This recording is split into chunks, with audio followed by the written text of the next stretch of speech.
We'll hear argument first this morning, case 15-1039, Sandoz versus Amgen.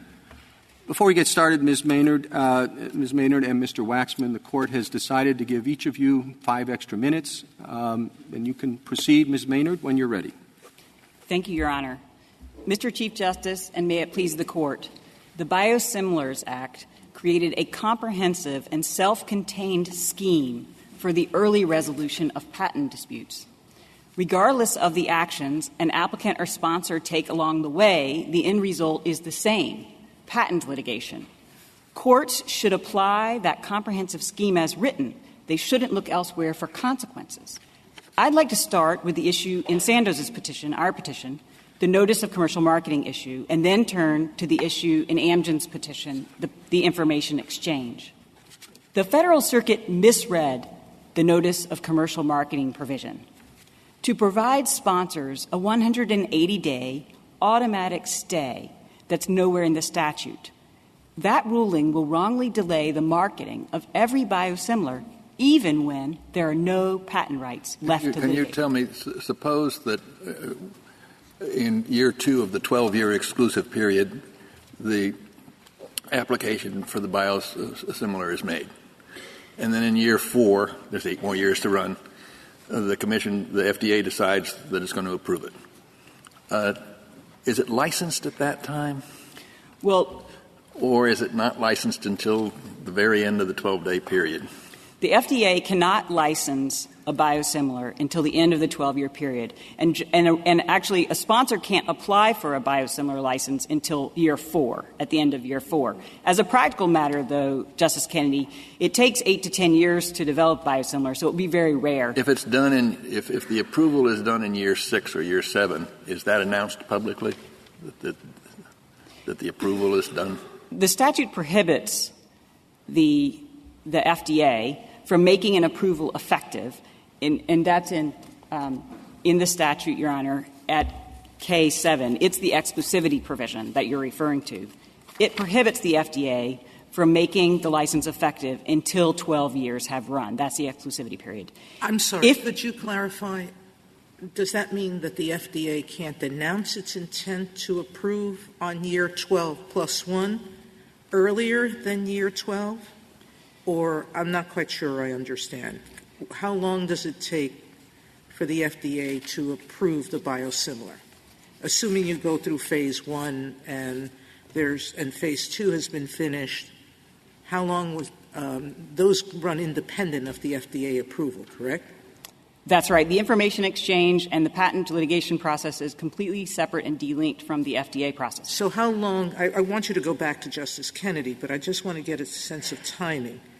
How long does it generally take for the FDA to say, this is okay, effective 12 plus 1? So 2 points about that, Justice Sotomayor. To answer your question, the FDA has said that it takes they're aiming to try to approve biosimilar applications within 10 months of application.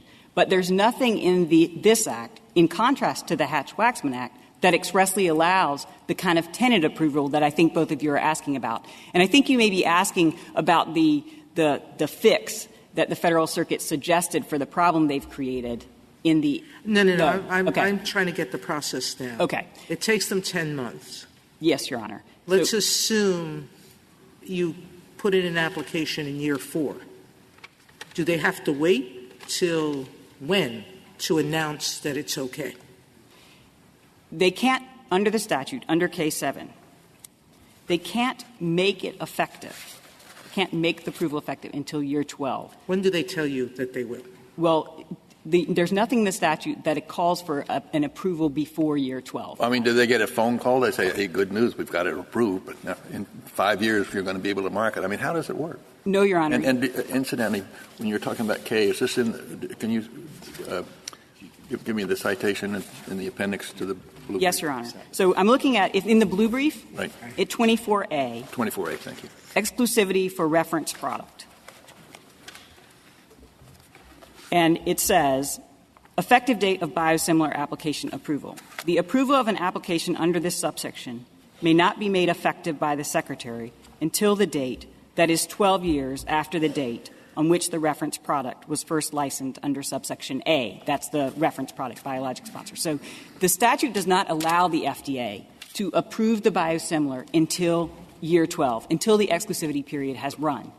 The statute also does not expressly allow any tentative approval, unlike the Hatch-Waxman Act, which does say you can call in advance and say, you're tentatively approved. But even in the Hatch-Waxman Act, the government doesn't consider it licensed, which is the word in the statute, in the marketing provision. I'll have one more question. Yes, Your Honor. And then I'll subside.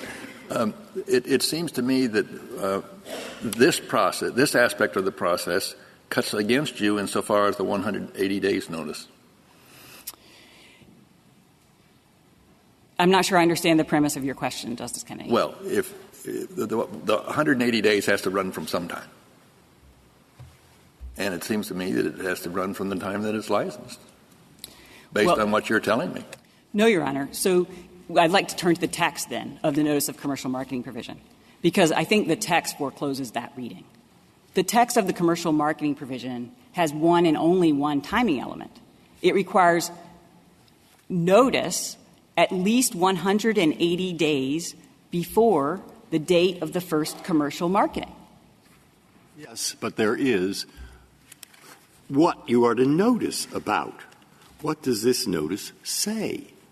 And what it says is what you have to provide no later than 180 days is notice of maybe, it doesn't even say this, it's not a complete sentence, of the first commercial marketing of the biological product licensed.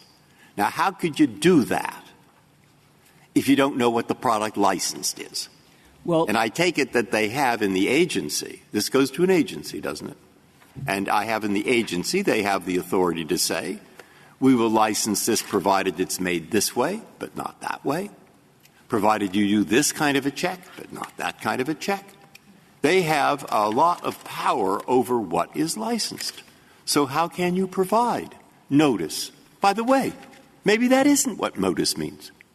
Maybe it just means notice that you will commercially market X. Or maybe it means some combination thereof. The reason that I point to that ambiguity, which to me is a crucial ambiguity, and it has to do with both your arguments, indeed all of them on both sides. There is an agency here, isn't there? The FDA, all yes, right, Your Honor. Now, we are being asked to interpret very technical provisions that I find somewhat ambiguous and am operating in a field I know nothing about. But it's going to have huge implications for the future. So why isn't the way to go about this case to ask the agency to issue some regulations? Then when we see their interpretation, you all will be able to argue that their interpretation exceeds the statutory delegation. And by doing that, we would have a better picture. Well, I think, Your Honor, to take the text, which is where I think the Court should look for the answer to this question, that on page 39A of the blue brief is the Notice of Commercial Marketing Provision. Yeah. And it says, as you read, the subsection K applicant shall provide notice to the reference product sponsor not later than.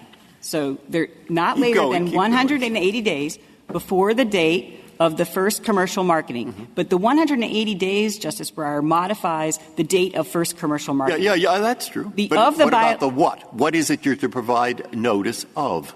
Of the biological product licensed under subsection K. But this statute uses that phrasing to describe the biosimilar.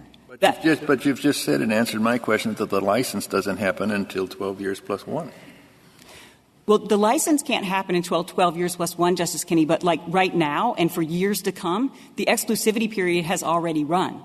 And so when applications are made, as it was here, we expect it to be licensed within 10 months of application and were, in fact, licensed. So when Sandoz gave the notice here and said we expect to be licensed in the first quarter, second quarter of next year, Sandoz was licensed. So if your questions earlier, Justice Kennedy, were getting to does the applicant have an idea how its application is faring? Does the applicant know when to expect it's going to get approved? The answer to that is yes. And Congress didn't show any concerns with litigation too early. So to your purpose question, Justice Breyer, the purpose of this statute is to allow early resolution of patent. Justice Breyer's question was about agency regulations. Mm-hmm. That's right.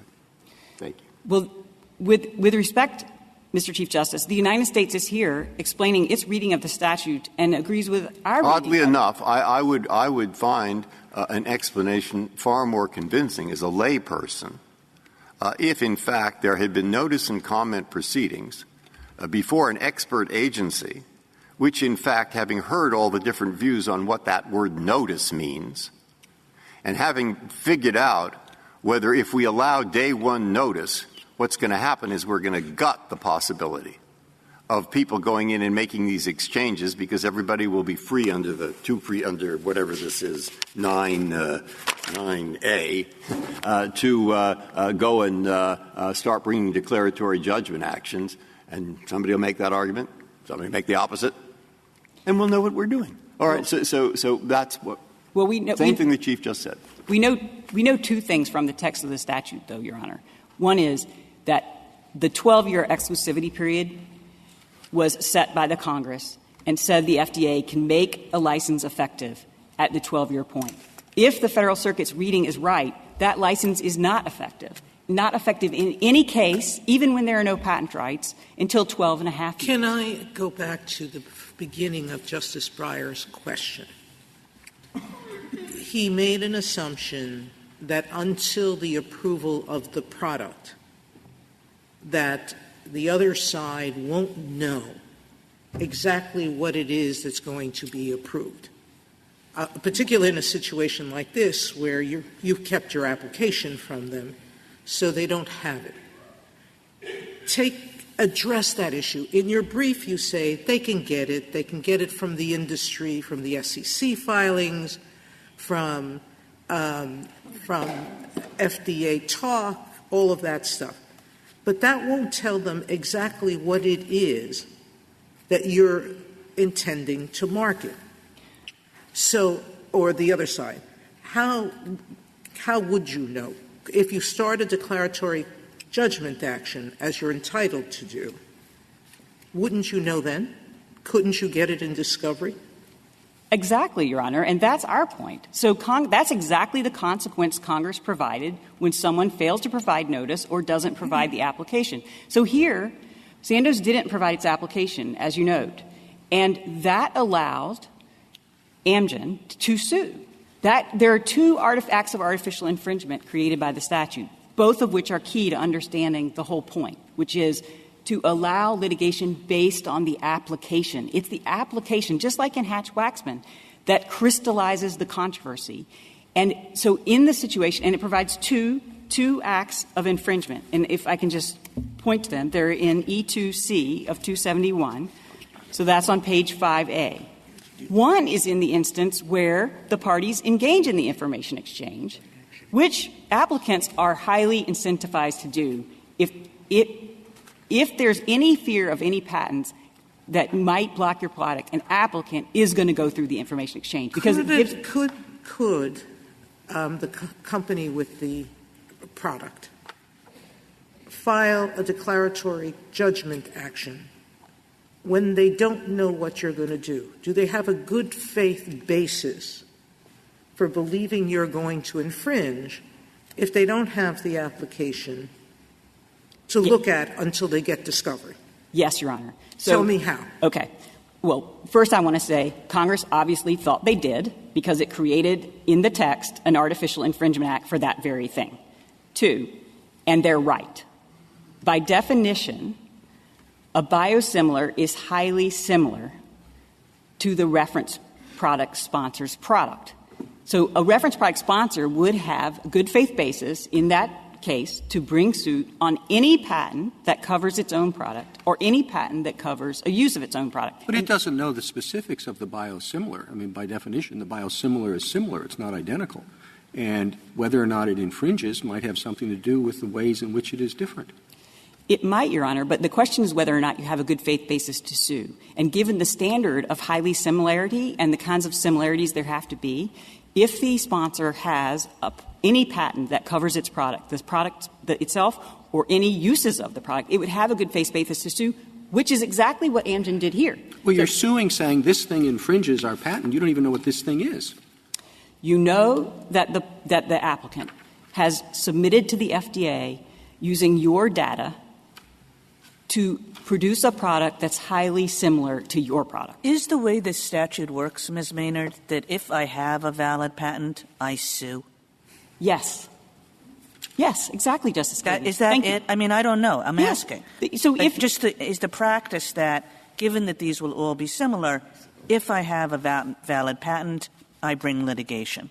Right, exactly. And Congress provided for this exact situation in E2C, which is on 5A of our blue brief, made someone applying and not providing the application within 20 days, made that precise act an act of infringement.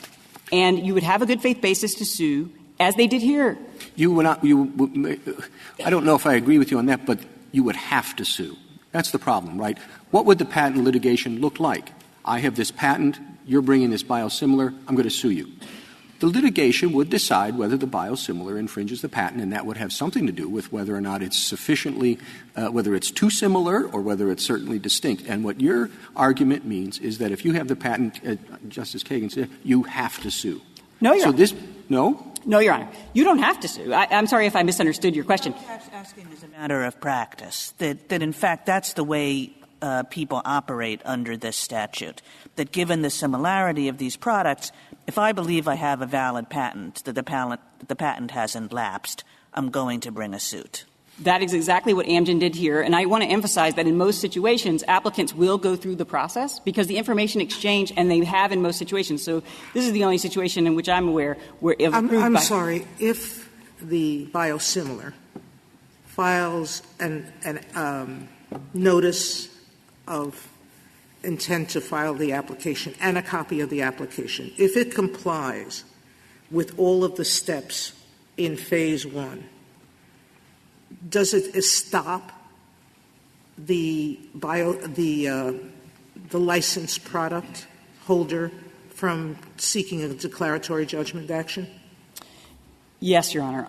So until you get to a certain point in the process, right? So if the way that it works is if the applicant does participate in the information exchange, then they go through a back and forth exchange. During that period of time, the L9A bar, I don't know if you'd like me to walk you through it, I can explain why. But the L9A bar would bar anybody bringing a declaratory action during that exchange. Well, that's assuming good faith, and that's the next question, which is if the biosimilar doesn't comply, you're saying the other side can sue.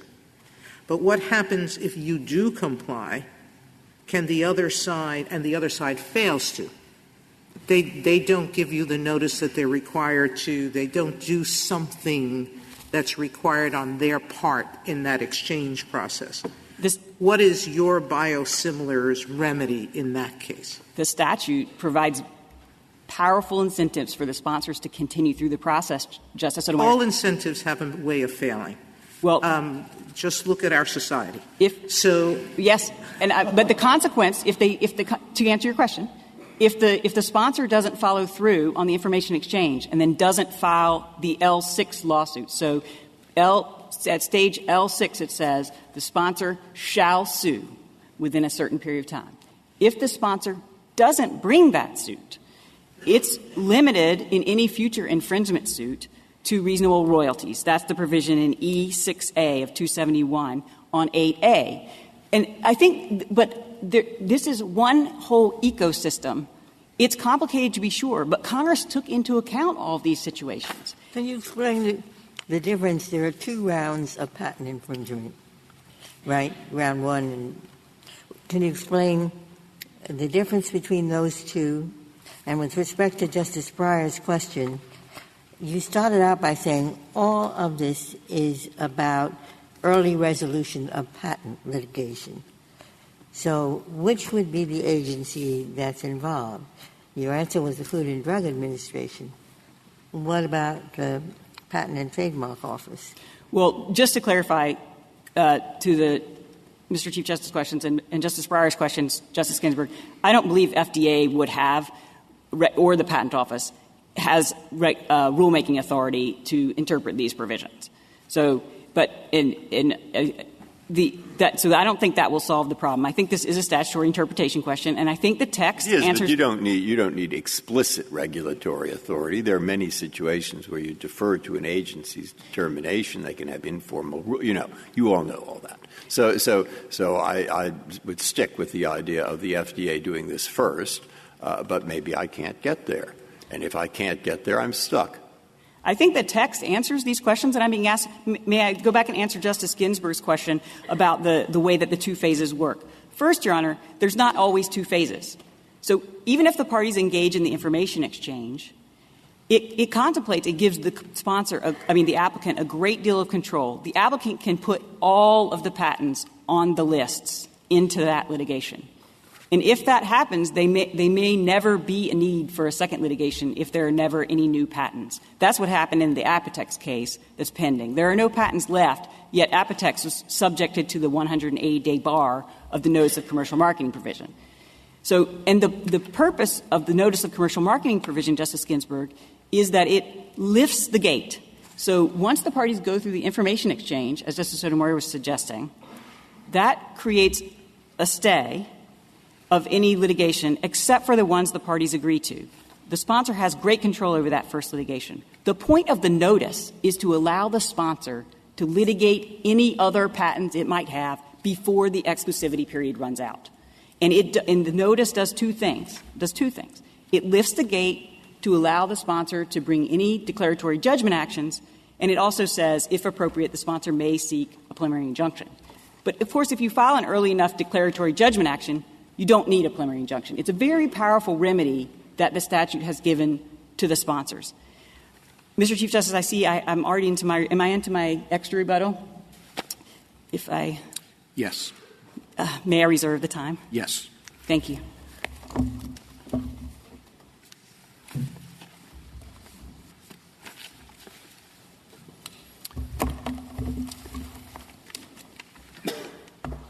Mr. Yang? Mr. Chief Justice, and may it please the Court. Congress enacted a detailed process for early resolution of patent disputes through patent infringement litigation while FDA is evaluating a biosimilar application. The statute expressly establishes a series of procedural steps and then specifies the consequences for both the applicant and the sponsor if they fail to take the steps that would set you off the L path. And all of those consequences address the timing and the scope of patent litigation. Those consequences, which are quite detailed, we don't have the time to talk about all of them, but they're in the statute, they're in our brief, are the exclusive consequences. It would muck up the statute for courts to come in and start policing each step of the L dance and then send the parties back. The whole idea of this But under Justice Breyer's question, and my question is the same, the FDA is involved intimately. Page 32A of the brief, the subsection K application information, not later than 20 days after the Secretary notifies the applicant that the application has been accepted, the applicant shall provide. Now, this means that the agency gives the notice for 20 days, and it seems to me certainly it would be within its authority, or it would be a sensible thing, for it to say, and we have a regulation, if you don't do that, and we've told you to do that, we're going to delay the review process. I actually think it's not so clear. If you compare this to the Hatch-Waxman Act, and I believe you had an opinion called Carrico about that not so long ago, that actually embeds the FDA in the process of identifying patents. It has the Orange Book. This is quite a different process. The FDA is involved with the licensure, but Congress at this point separated FDA. FDA was actually petitioned to do some rulemaking in this context, and it declined to do so because of those differences. So we ultimately still are here about a statute. Do we have your assurances that this is the FDA's position? It is the FDA's position. It is the PTO's position. We have Has it been a consistent position in other situations? I don't know if it gets Yeah, opinion letters or. Well, they've not issued opinions on how this works, so I don't know of anything that's inconsistent. In any litigation, have they taken a different position? No, not that I know of. Mr. Yang, you indicate that L9 is the exclusive remedy for a 2A violation. Close. All right. Well, let me know where I get it wrong, or at least I understand that's the primary position of your side. But Amgen sought relief under state law, and I didn't take it that petitioner argued preemption in any way, shape, or form. So where does that leave us? L9 might otherwise be the exclusive or almost exclusive mechanism, but what happens when we have a claim under state law that no one's argued is preempted? Well, I believe Sandoz argued, at least in the Court of Appeals, that it was preempted. But putting that to aside, the Federal Circuit in this case deemed the state law claim for the injunction to be moot. This is at page 24A and 25A of the Joint Appendix. It did so because it found a Federal injunction and imposed a Federal injunction to enforce the statute. That's precisely what the Federal Circuit made even more clear in the subsequent decision in Apotex. And so where we are now is only on a question of the Federal remedy, if there is one, for failing to give notice or failing to comply with the information exchange. I will say that's certainly not Amgen's position. So I will say that I think there are strong arguments that this would be preempted. This is a highly detailed scheme, and if states were to start to interject different means of enforcing it on a state-by-state basis, that might wreak some havoc, but we've not taken a position on that. Exactly. So I agree with you, but the absence of any argument on preemption is what makes it so curious. Well, the judgment below did not rest on the state law claim. Again, if you look at page 24 and 25 is where it says it's moot, it rests on a Federal law. But it rests on a Federal law cause of action that also might not be there. In terms of the preemption question, it seems to me that it's very hard to give a comprehensive answer to the questions presented without considering whether, well, thanks for your opinion on what Federal law does, but in fact, state law, you can get the same injunction. It's really asking us to put together a puzzle where a big piece is missing. I don't think state law is a piece of the puzzle. Congress does not have the habit of enacting comprehensive statutes and then allowing states to figure out. Well, it becomes part. So are you arguing the preemption question? Well, or we think that there are strong arguments. Again, we've not taken a vetted position on that because it's not been, as the case comes to the court, what the case is about. The case is about. Do you think the statute can function in the way you're arguing, even if there are injunctions based on the state law provisions? Can the statute work? I think it would mess up the scheme that Congress, because if you were to look at shall, there are 8 subsections, that's clauses of subsection L. If at each stage a court is policing and saying, no, you didn't give sufficient information, you didn't do that, you'd have a series of back and forth into the scheme. The whole idea is you go along a path, and at certain points, if you don't do something, boom, you bump out, you're in litigation. So you're asking us, assuming, just an assumption for the sake of argument, that we rule in your favor and say, as you've asked us to say, that a declaratory judgment is the only remedy available and there is no Federal injunction that's possible here. Do we vacate and remand for the court below to decide whether state law No, I think the best way for the court to decide is what's required under the statute. The cause of action, if you do that, you leave open questions of state law and preemption. The cleanest way is just to resolve what the statute requires. So I say the statute says, we say the statute says that. If the statute, what are we doing? We're saying the state law is moot? No, because there's no state law claim. If you're complying with the Federal statute, there is no state law claim. The state law would piggyback on Federal law. I also want to address the question that the Court had earlier about you have to know what's licensed in order to identify your claims. If it's not preempted, how would it be mooted? It would just fail. Just like on L2, the Federal Circuit said you're complying with Federal law, therefore you have no state law claim because your state law claim is predicated on violating Federal law. It would be the same for both. So the reason — But that begs the question on the question we're not looking at. But it begs the question on point 2, on the first point, which is it a requirement that the biosimilar applicant give over the application. It is certainly a requirement of the statute. The remedy may be file a declaratory judgment action. And the exclusive remedy, and which would answer that goes back to preemption. Well, no, I think that would answer. You would say that this is you are complying with the statute. It is a mandatory condition precedent to continue on the path, to take all of these steps. But if you don't, and the statute provides an off-ramp, you're not violating the statute. Congress contemplated that path. Now, on the question of licensure, remember, you have to identify at the very beginning of what all the patents are at the L3 stage.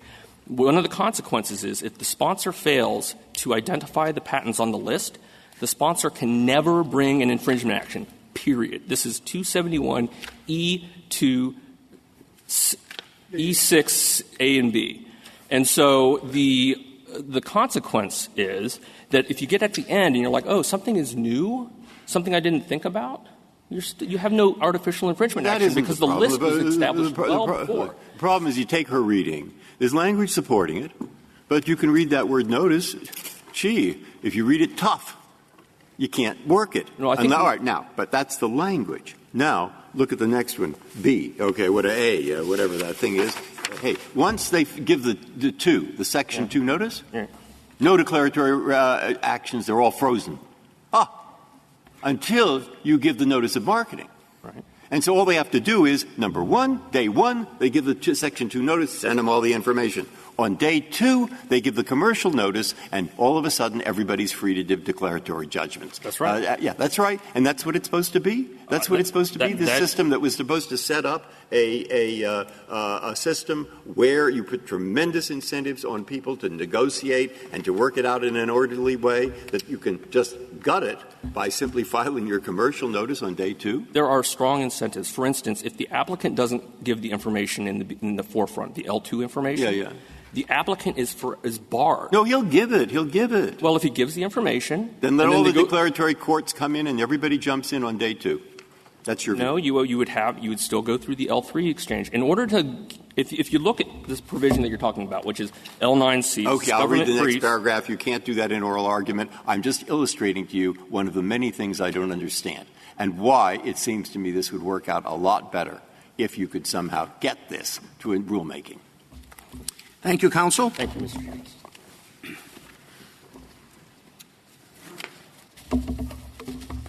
Mr. Waxman.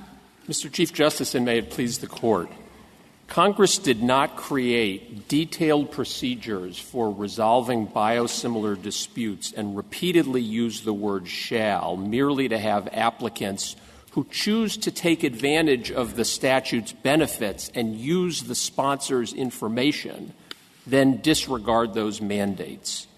I think I'm inclined to be guided on which of the many complicated aspects of the statute to talk about by the court's questions. It's tempting to just stand up and give a tutorial on this extremely complicated situation. I'll phrase a question. I'll put a question for you, okay?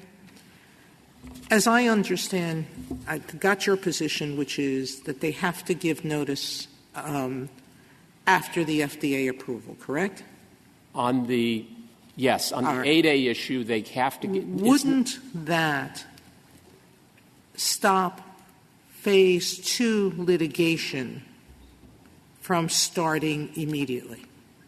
By your definition, they could go the biosimilar and the licensed product could go all through round one. They've now narrowed their dispute. I thought round two involved disputes about other patents, not the ones that they narrowed. And so wouldn't your reading always force round two into the post-license 12-year period? I thought the whole purpose of the statute was to get round one and round two done, and done before the 12-year period was finished. No, the purpose of the statute, assuming that it's followed, that is, that 2A is complied with and the information exchange occurs, is to have all patent litigation concluded before commercial launch. And that is, in fact, what was said over and over again. No. You still haven't answered my question. I'm just getting warmed up. You're assuming commercial launch has to be 12 years plus 6. Well, I'm assuming that commercial launch should be 12 plus 1. Because you only have an exclusive license for 12 years. So let me address the 12 years plus 6 months first, and then go to the point of why the notice of commercial licensing can only coherently be done once the FDA has announced what molecule has been approved, for what therapeutic uses, and by what manufacturing processes, which is of paramount importance when you're talking about biosimilars. So as to the 12 versus 12 and a half years, the FDA, no one has yet applied for biosimilar licensure until long after the 12 years has ended. So we don't know how the FDA will address a license application that is made during the 12-year period. But 2 panels of the Federal Circuit have read the language of the statute that says, and this is 262K7, that FDA's approval of a biosimilar may not be made effective until 12 years of data exclusivity has run.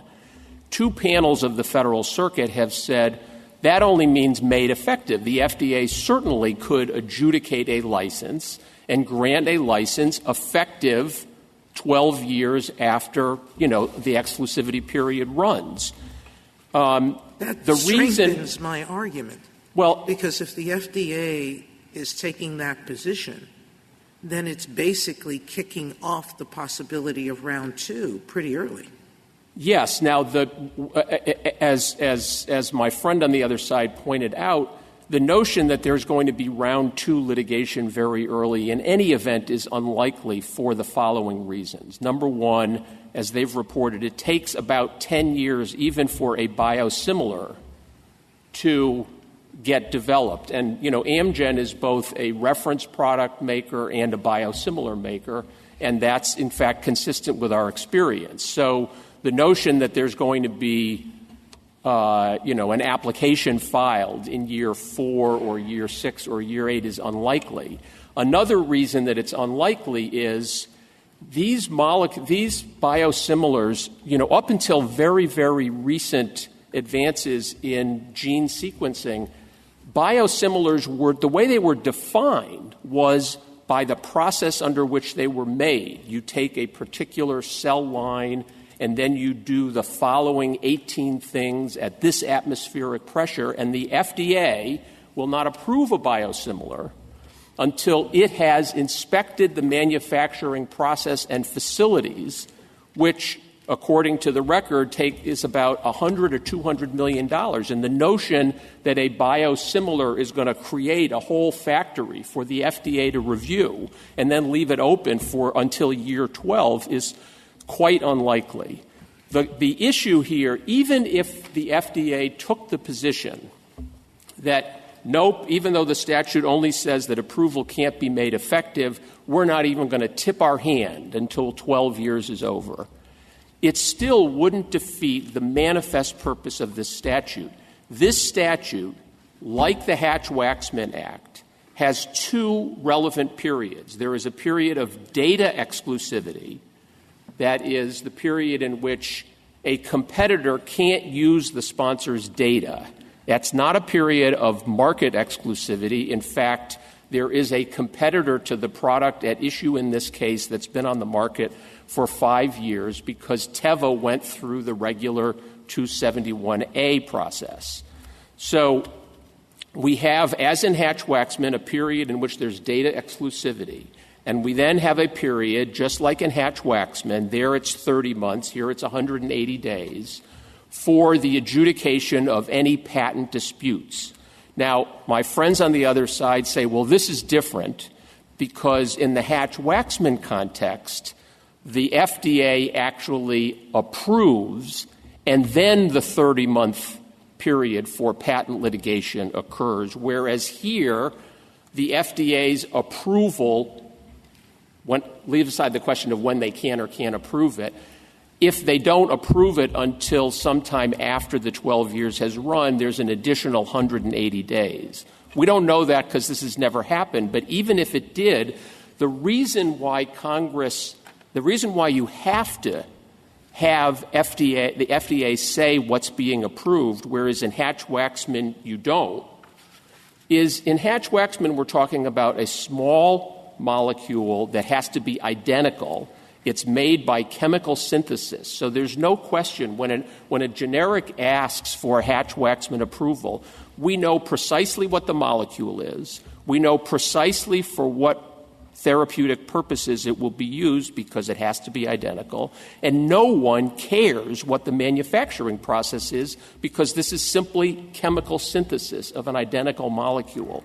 Whereas, and this goes to Justice Breyer's question about notice, until the FDA decides what it is, what is the compound that it is going to authorize, which by definition won't be identical, and until it decides for what therapeutic purposes that will be used, and until it specifies what the manufacturing process in what location will be approved, you can't give notice of anything. And in fact, if you look again, we're on the 180-day notice provision, subsection A of 262L8, which I'm sorry, I'm looking at my own appendix, but it's on page 31A of my appendix.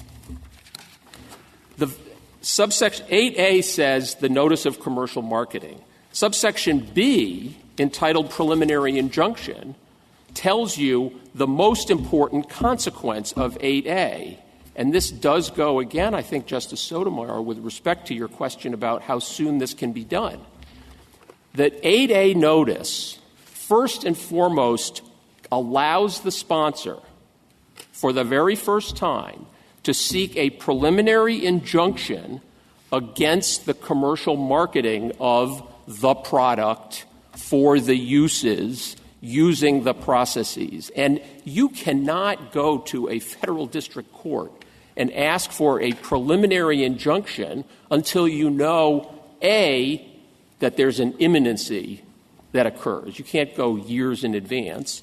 B, you have to know what it is that you are seeking to enjoin. This notion that there's some artificial act of infringement that relates to whatever you may or may not know is in the original application, for Article III purposes is irrelevant. I mean, once the FDA, the question is, can you get an injunction against what is approved for what purposes using what processes? Until you know that, a court doesn't have a way of evaluating what it is that's being enjoined. How often is the issue the validity of the patent rather than its infringement? We don't have a sufficient data set to be able to evaluate it because, in the 7 years that this act has been in place, the FDA has accepted for review only 14 of these applications and has only granted 5 of them, the last one being last Friday. And so in some of them there have, for example, Amgen got approved, a biosimilar approval for its biosimilar to AbbVie's reference drug Humira. We got that last year. We haven't given the 180-day notice yet, and so we haven't started commercial marketing. And it could be because often the biosimilar will wait until the expiration of the regular relevant patents. It also can be that there is this litigation occurs, phase 1, phase 2, or whatever, and that there is then a settlement, which is in fact what happened between Amgen's reference product, in this case, and Teva's competitor. There was litigation, and the litigation was settled. So, but the point here, and if I can just maybe this is a good point to shift to the L2A issue, which is the requirement that you provide that once the applicant decides not to go the regular route, that is the A route, that is to do all the testing and prove that this is safe, potent, and pure, but instead to piggyback onto the reference products. Once that's done, the statute says not only in 2A, but also in 1A, says that you must, once you make that choice, the consequence of using the reference product sponsor's data is, if I can just quote 1B, quote, when a subsection K applicant submits an application under subsection K, such applicant shall provide a copy of its application and information about its manufacturing process. Mr. Waxman, let's say I spot you that, okay, that 2A shall means shall, all right? Okay. But the question still remains under L9, 9C rather, L9C, what the remedy is. And we've heard from the other side that the exclusive remedy is a declaratory judgment action. And how can we possibly decide what 2A means without taking a peek at 9C as to what remedies are permitted? Well, we agree with the government that when 2A says shall and when 1B says shall, that is a mandate. I'm spotting you that for purposes of this question. I just want to make sure but that you can't. It's hard to divorce a right from its remedy, isn't it? And to understand the contours of the right. And if 2A gives you a certain right to information, we don't usually understand the right in the context of the remedy provided. And here the remedy is in 9C. So can I bookmark the state law cause of action, because I do want to get back and explain why. However best you want. Okay, let me do state law first, which is what was at issue and was adjudicated here, and then go to the federal law issue. So the complaint in this case asked for an order under the California statute. The California statute, like many other state statutes, including the one that was directly at issue in your decision in Bates versus Dow AgriScience, makes it a violation of state law to fail to comply with federal mandates, including this one. I got that. Okay. I'm sorry. My question is, how can we understand what a violation is of federal law without looking at both the right section and the remedy section? Well, because a violation is circumscribed in a certain way here by the remedies provided by federal law. So I don't this may be a definitional failure of communication, but shall either means shall. The remedy question is who, if anybody, can do anything about it if you don't comply with shall, right? No, it's not quite that. Shall is if you want to invoke this federal process, this is what you have to do. Okay. All right? So if you don't invoke the federal process, what remains? That's not a remedy. That's a different federal process, the declaratory judgment process. That's what C says. Under your reading, B and C become superfluous, because if you can get a state law information exchange provision under C or under state law, why give the remedy of starting a declaratory judgment action at all? Okay. All right. So let me go right to Section 9. I'm not trying to avoid it. You have to look what Section 9 says. 9C is, if you will, an exception or a clarification of 9A. The background principle is that Congress has established an artificial act of infringement, which is the submission of the ABLA, the submission of the biosimilar application. That is actionable. There is a federal cause of action under Section 281, which gives federal district courts a jurisdiction to adjudicate patent disputes. Under the Declaratory Judgment Act and this Court's decision in MedImmune versus Genentech, you can bring a declaratory judgment any time you want, so long as there is a level of immediacy, which by definition there is if an artificial act of infringement has already occurred. Now, what 9A says is, notwithstanding those background rules, if the biosimilar applicant chooses the K route and provides the application and the manufacturing information, we're making an exception to the general availability of declaratory judgments. No one can file a declaratory judgment action until the notice of commercial marketing is given. What 9C simply does is 9C says if you don't provide that 2A information, you, the applicant, can't ever file for a declaratory judgment action.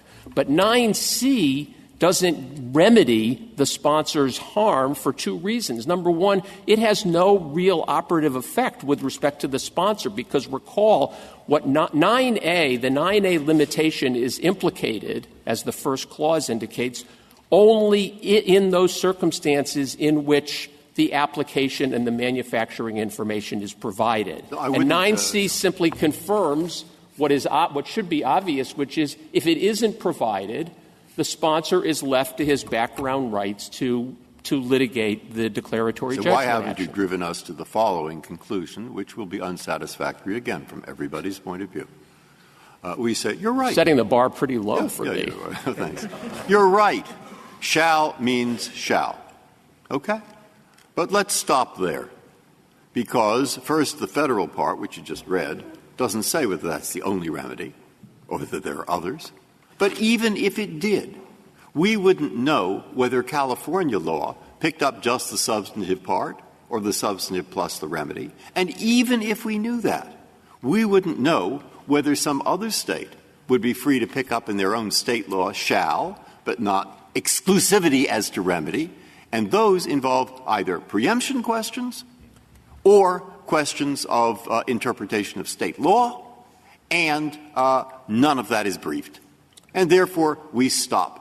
Shall means shall. How do you like that? No, you don't. But tell me why not. I like shall means shall. I still want to get back to make the 9C point, but let me address your state law question first. We know, without question, this California Supreme Court in Rose versus Bank of America and the Solicitor General's amicus brief to this court in that case makes clear what California says. California law is not incorporating into state law federal remedies. It says it is a violation of our state law, Fair Commercial Practices law, to violate a command of another sovereign's law. Well, that that's establishes fine, but we also have pretty well-established preemption laws. This is a very reticulated statute with enormous consequences, and you're reading along and you finally figure it out, and all of a sudden up pops California law. Well, and not only that, if we apply California law, then presumably in some circumstances we apply the law of every other state, and maybe they reach different consequences. And if, as your friends on the other side are right, that there's no federal cause of action for this type of relief, then it seems odd to say, but there's going to be, you can get the same thing under state law. Well, let me address that head on. Not to prejudge the issues, maybe. First of all, the preemption question, there's no ambiguity about whether preemption was waived. At page 26A. Oh, no, I understand that, but I'm not going to interpret a federal statute based on the decisions of one party to waive the argument or not. I completely understand that. In Bates versus Dow AgriScience, the court rejected my argument that the farmer in question had a remedy under, I believe it was Texas state law, for the violation of a substantive Texas state law made a violation of state law a violation of a substantive provision of the federal FIFRA statute. And I argued in that case for the defendant that Congress had considered what remedies, if any, to provide to individual farmers and had made an advertent decision not to provide any. This court pretty emphatically rejected my argument and said that because Texas had made it a violation of Texas law to fail to comply with a provision of the federal FIFRA, the plaintiff could get a remedy available under Texas law. Now here, I mean, there's nothing real. I mean, I agree that it's somehow unsatisfying to say, well, the injunction that was sought, the order that we went in to say, look, you have to order them to give us this manufacturing information and give us notice at a time when it's coherent to talk about notice about what. And the only remedy that the California statute provides is injunctive relief. It doesn't allow for damages at all, and we're entitled to this. We're a California company. They're violating our laws. I understand that it's unsatisfactory and that ultimately, someday perhaps, this Court will have to decide whether there is a federal enforcement, even if state law didn't exist it, although I do want to suggest that if this Court says, look, shall means shall, and you must, if you choose to parachute onto the back of their information, you have to at least let them know that you're doing it and what you're doing. And in order to give them notice in time for a court to — really, this state law would end up, under your theory, forcing a biosimilar to invoke phase one.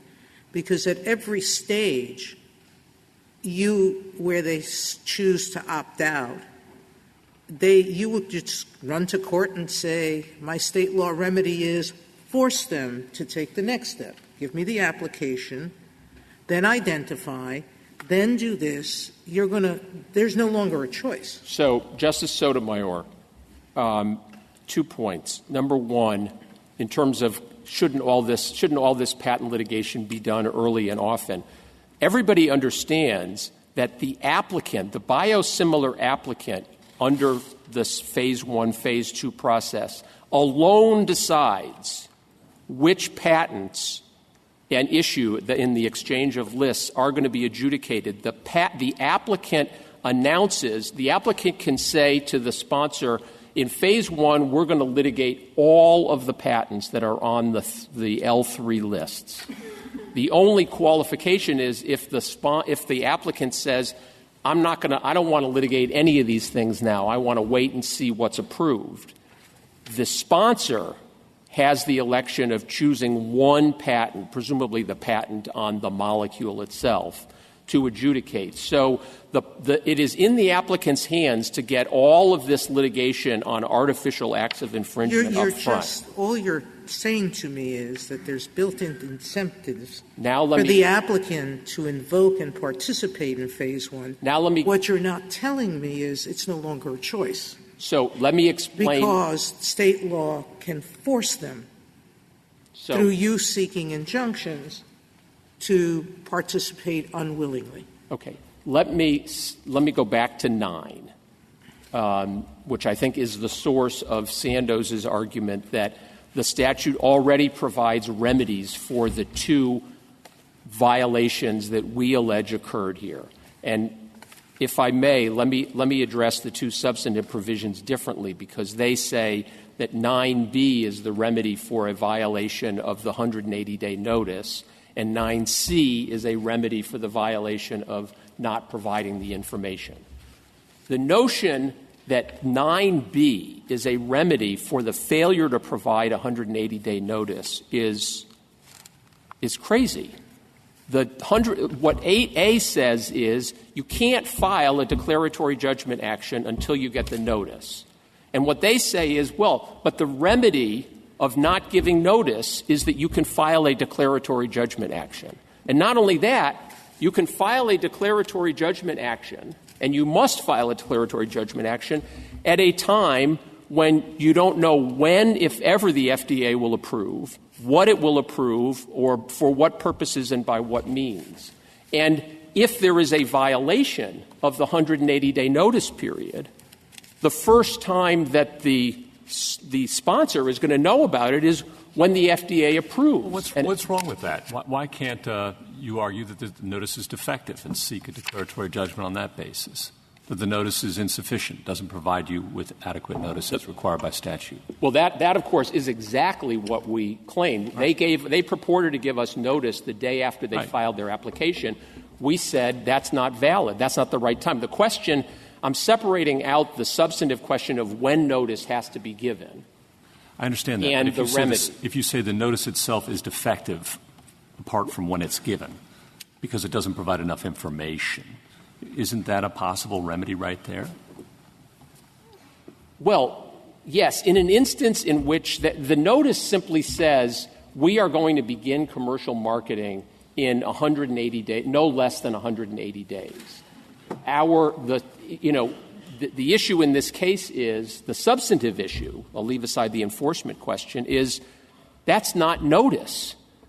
In order to notice something, you can't provide notice of something when you don't even know it's going to happen. That is, notice ordinarily and for that matter logically implies that the preconditions that are outside your control have been satisfied. If I say this notice early tells you what? It tells you I filed an application, and if they approve my application, I intend to start marketing immediately. I don't know whether they will approve my application. I don't know if they approve it, whether they will change the substance, whether they will change the indications. But isn't that true of a lot of what this Act contemplates? I mean, all the round one litigation can occur before the approval is given. That's right. And that's the reason why you have to have, that's why 8A the notice has to come at a time when we know what it is that's approved. That is, the parties may choose. But I guess what I'm saying is that it seems as though this statute contemplates that you can do a lot of this process prior to the approval, that's not a necessary piece of information you need in order to start evaluating whether there's infringement. So, Justice Kagan, let's say phase one starts. I mean, I think I probably ought to talk about what happens, their remedy for not providing the L2 information at all. But let's say the parties decide, okay, we've each listed all of these patents that are potentially applicable. That list is coherent if the sponsor knows what the application and what manufacturing processes are there for. If we don't know that, we have to list every patent that we have on every manufacturing process that we own, which is incoherent. But let's assume that the parties say, okay, here are the list of patents. How many does it make sense for us to adjudicate now? It certainly makes sense for us to adjudicate the patents on the molecule and perhaps the purposes of the molecule. Maybe we think it makes sense to get a court to adjudicate all of them. But even in that instance, number one, under the statute in L7 recognizes that the sponsor may well obtain other patents after the lists are exchanged. That has happened in this case, and in the Apotex case that my friend was addressing, where they said there are no other patents available, it is about to happen in that case too, because that the PTO has just allowed claims that read on that patent. So number one, there can be and often will be other patents. Number two, even if you get an adjudication on the artificial act of infringement, number one, if you follow the process, the sponsor gets a mandatory injunction under 271D4. And in any event, if it turns out that what the FDA has said is, well, there have been we've required lots and lots of amendments to the application. In this case, there were 30 amendments made from the time the application was filed until it was granted.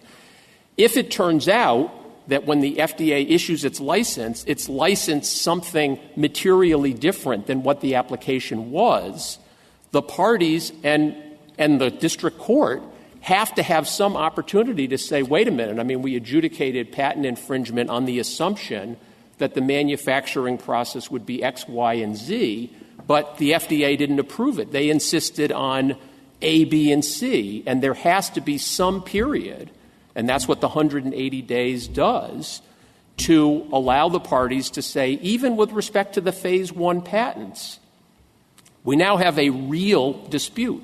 The FDA has approved something different than what the application was, and the sponsor has to be given some period of time in order to figure out what the FDA has approved, and a district judge has to be given some period of time to evaluate, like, what are these patents? What is this compound? What are the manufacturing processes? Mr. Waxman. Assume that there's been Phase 1, Round 1, and Round 2 before the approval. The district court has decided one of two things. There is a patent infringement. It's issued an injunction. The FDA has narrowed the scope of things substantially. If the applicant was seeking the world and the FDA is the one who narrowed it, why isn't it fair to the licensed product holder to let that injunction continue until there's now certainty that there isn't? If the patent infringement process ended up saying no infringement, district court agreed, and there's no injunction, so the licensed product is going to deal with goods in the market, but they've gotten a shot at this, and the claims are now even more narrow. They lost on all the wider ones. I'm not sure what unfairness there is to the license. If you go through the process the way it's anticipated. Number one, we've not had a situation, and it is remarkably unlikely that we will get to a situation in which there are no patent disputes left to be resolved once the license issues, both because, as has happened with respect to our product at issue in this case and in the Apotex case, the FDA, the PTO has indeed issued us a patent that bears on this that we couldn't include in the lists. Number two, everybody needs some time to be able to figure out whether your hypothesis is right, which is that what the FDA has approved is narrower than what the application was, not broader. And all that the 180-day period does is give us, the reference product sponsor, an opportunity to figure that out. I mean, we have to – the 8C requires the parties to cooperate and expedite discovery once the preliminary injunction is filed so that we can figure out, for example, what manufacturing processes the FDA has approved. That's not made public at the time that they approve the license. Thank you, counsel. 3 minutes, Ms. Maynard. Thank you, Your Honor. There can be no doubt that the judgment that we've petitioned on is a federal judgment. The Federal Circuit issued a federal injunction and dismissed their state law claims. Two, the statute, Congress, when it wanted to provide for an injunctive relief of the L procedures, it did so. It provided for it in only one instance, violations of the confidentiality provisions in L1H. And significantly, that's also the only provision that Congress called a failure to do something in L1 a violation. Yet Amgen wants you to read this statute and to read the rest of the provisions as implicitly entitling them to an injunction that Congress chose not to provide, and instead they want to call the remedies Congress did provide as the backup. That's a very odd way to read this statute. The rights here are patent rights. The remedies they were given were patent remedies, and they're forceful. They gave them artificial infringement actions in the case where you participate in the exchange and in the case where you don't. Congress shows no concern in the notice of commercial marketing provision with notice being too early. It says at least 180 days. And when you lift the gate, it allows the sponsor to go to court and litigate any remaining patent rights they have. Justice Breyer, the Congress knew how to require something to come after one event and before another. It does it in the very next provision, L8B. Does not do it in the notice provision. You shouldn't read that requirement into the word licensed which is just a description of the biosimilar, Congress would not have extended the 12-year exclusivity period in such a bizarre way. That was a very hotly debated item, and it would extend the exclusivity period in every case, even when there are no patent rights to litigate. Our approach fully allows them to vindicate their patent rights. We wrote them, and we told them to sue us. Now, they delayed, but they could have sued us right away. That was the provision Congress allowed. And in that suit, they got our application. They requested, as common in patent cases, to request all of our FDA correspondence. We have a duty to continue updating them. They were issued a new patent during the suit. They've added that patent to the suit, which is also common in patent litigation. A lot of what they are telling you blinks reality about the way the world works. And with respect, those kinds of policy arguments are for the Congress. This statute works if you just apply it according to its terms. The shall conditions are all conditions precedent. And that's made clear by the L6 provision, which says they shall sue. It would be a very odd federal law to say that is a violation of federal law not to bring suit. It isn't. Congress provided consequences. If they decide not to sue, then they can only get a reasonable royalty. These are shalls, and they do mean must. But the government says they don't mean must in all circumstances. They mean must if you want to continue in this process. And if you don't continue in the process, there are benefits and burdens to both the applicant and the sponsor at every step. And if you go through the statute, and I recognize it's a very articulated scheme, it's all one coherent whole, and it gives them a very powerful remedy. Thank you, counsel. Case is submitted.